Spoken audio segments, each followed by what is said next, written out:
विवाह प्रत्येक रानी से 10-10 पुत्र, एक एक पुत्री। प्रद्युम्न के बेटा का नाम है अनिरुद्ध। अनिरुद्ध का भी विवाह हुआ।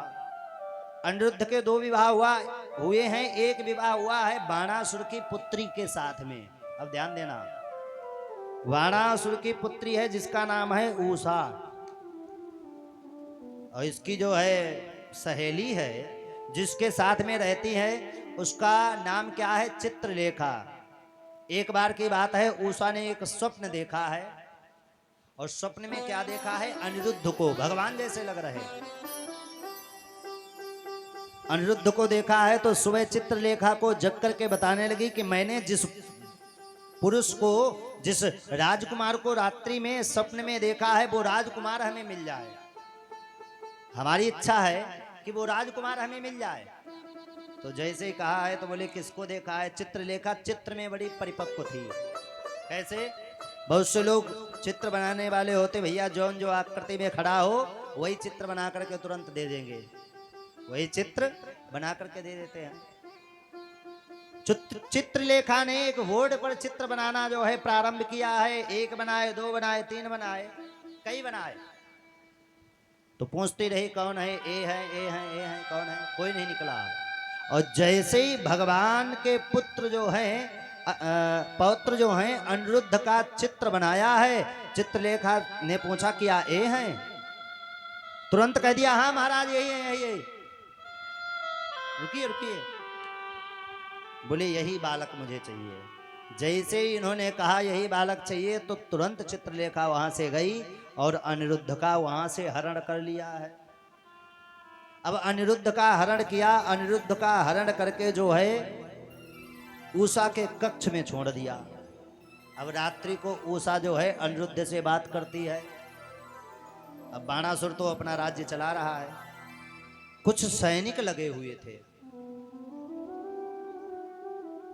और सैनिक लगे हैं तो सैनिकों ने देखा कि हमारी बेटी जो है इसके कक्ष से जो है कभी कभी पुरुष की आवाज आती है, पता नहीं कौन है। बोले हम इस बात को यदि छुपाएंगे, महाराज को पता लग गया तो महाराज क्रोधित होंगे। तो कहा महाराज हमारे घर में हमारी जो बेटी है, आपकी बेटी है, उसके कक्ष से कभी कभी हमें ऐसा प्रतीत होता किसी पुरुष की आवाज आ रही है। जरा आप देखिए कोई पुरुष वहां छिपा है, बैठा है।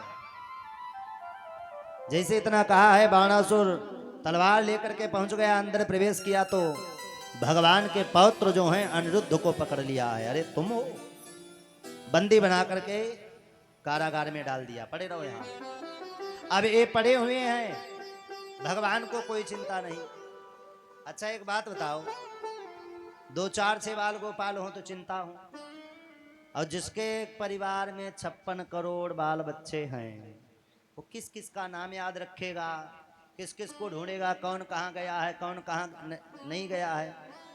लेकिन उनको तो नहीं पता। लेकिन नारद जी का दिमाग सनक रहा है उधर। नारद जी बैठे हैं, नारद जी चक्कर में पड़ गए। 1 दिन हो गया अनिरुद्ध बेचारे बंद हैं, 2 दिन हो गए अनिरुद्ध बंद हैं, 3 दिन हो गए। नारद जी ने बेड़ा उठाए, नारद जी भगवान के पास आ गए। नारायण नारायण नारायण। कहिए नारद कैसे आना हुआ? बोले महाराज मैंने सोचा आपके बाल गोपालों को देख लिया जाए। आपके बाल गोपाल प्रसन्न है कि नहीं प्रसन्न है? सही से रह रहे? बोले सब प्रसन्न है महाराज, सब बाल गोपाल सब आपके यही हैं? बोले हाँ सबरे हैं। तो नारद जी ने अकाउंटिंग की। बोले महाराज सब कोई नजर आ रहा, लेकिन जो अनिरुद्ध हैं वो नहीं दिखाई दे रहे। बोले अनिरुद्ध कहीं गए होंगे, खेलने गए होंगे। अरे महाराज खेलने नहीं, वो 3 दिन से गायब है। अब भगवान बोले इतना बड़ा परिवार है, किस किस को याद रखूं? अब 3 दिन से वो गायब हैं, तो मैं कहां ढूंढूं? बोले ढूंढने की जरूरत नहीं, बाणासुर के घर में बंदी बने पड़े हैं। महाराज जैसे पता लगा है बाणासुर के घर में अनिरुद्ध बंदी बने हुए पड़े हैं, तो भगवान तुरंत रथ सजा करके चल दिए, सहस्त्र भुजाएं। और बाणासुर किसका भक्त है? कोई साधारण नहीं है, बाणासुर भगवान शिव का भक्त है। इसके यहाँ बंदी बने। भगवान जैसे गए, बाणासुर ने आगे भोलेनाथ को कर रखा था खड़ा कि हमारी रक्षा करना। अब भगवान का और भोलेनाथ का युद्ध होने लगा दोनों में। भोलेनाथ ने कहा एक तरफ तुम्हारा पुत्र है प्रभु, हमारी आपकी कोई शत्रुता नहीं, तो एक तरफ हमारा भक्त है। यदि आप अपने पुत्र का पक्ष ले रहे हैं तो लीजिए, अच्छी बात है, लेकिन मेरे भक्त को मैंने वचन दिया है कि मैं इसकी रक्षा करूंगा, तो मैं रक्षा करूंगा जरूर, चाहे भले हमें आपसे लड़ना पड़े। नारायण भगवान, कृष्ण भगवान कहने लगे ठीक है। अब इधर प्रद्युम्न महाराज, उधर कार्तिकेय, भोलेनाथ, इधर भगवान, भगवान का पूरा परिकर। छिड़ गया युद्ध। अब चल रहा है, वो अपने चला रहे अस्त्र, ये अपने चला रहे। भगवान ने मोहित्वा तु गिरिशम जिम्भ्रणाश्रेण जिम्भतम,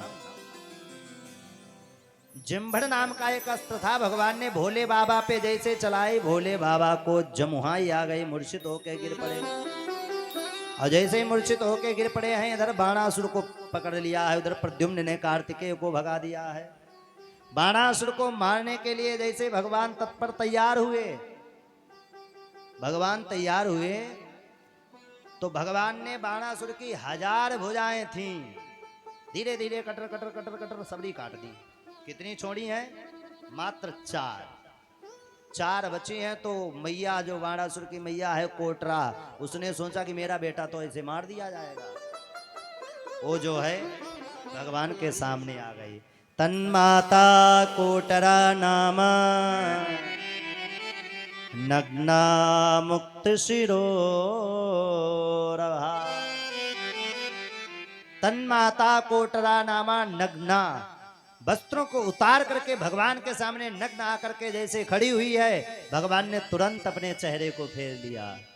और जैसे चेहरे को फेरा है, बाणासुर को समय मिल गया, बाणासुर वहां से तुरंत चला गया, भाग गया। तन्माता कोटरा नामा नग्ना मुक्त शिरोरुहा पुरोबतस्थे कृष्णस्य पुत्र प्राणरिरक्षया।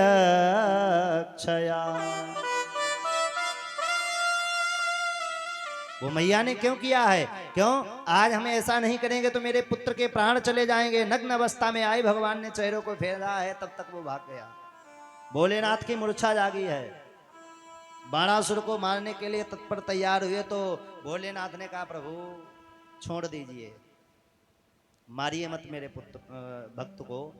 तो भगवान कहने लगे यदि ये आपका भक्त है भोलेनाथ, तो आप हमें हमारे सबसे प्रिय हैं, तो हमारा भी ये भक्त हुआ। चलो कोई बात नहीं, इसको हम छोड़ देते हैं और चिंता ना करो भोलेनाथ, इसकी मैंने 1000 भुजाएं थी, मैंने सबरी भुजाएं काट दी हैं, लेकिन 4 भुजाएं छोड़ दी हैं। भोलेनाथ कहने लगे 4 भुजाएं किस लिए छोड़ी हैं? बोले 4 भुजाएं इसलिए छोड़ी हैं, इसको चतुर्भुज नारायण स्वरूप दे दिया है मैंने। जैसे मैं 4 भुजाएं धारण करता हूं, वैसे ही मैंने इसको भी दे दी हैं 4 भुजाएं। जाओ, चतुर्भुज नारायण स्वरूप आपको दे रहा हूं। अनिरुद्ध को वहां से लेकर के आए।